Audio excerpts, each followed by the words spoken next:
ये कहानी एक ऐसी औरत की है जिसे दुनिया ने तोड़ने की हर कोशिश की।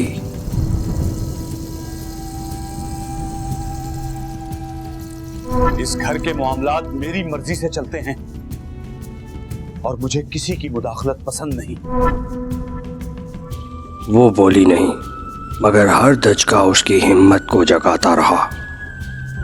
मैं कल यहाँ से जा रहा हूँ और शायद कभी वापस ना आऊं। अब मुझ में तुम्हारे साथ इन हालात का बोझ उठाने की हिम्मत नहीं रही। और वो चल दी, तन्हा मगर झुकी नहीं।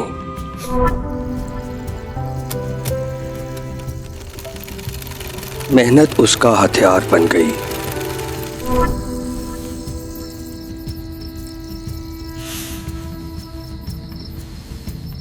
तुमने तो कपड़ों में जान ही डाल दिया आमना।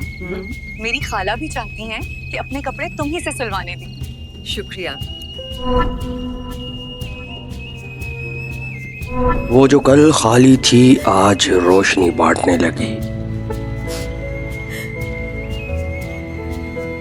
वो खामोश थी, मगर उसकी खामोशी ने पूरी दुनिया को बदल दिया।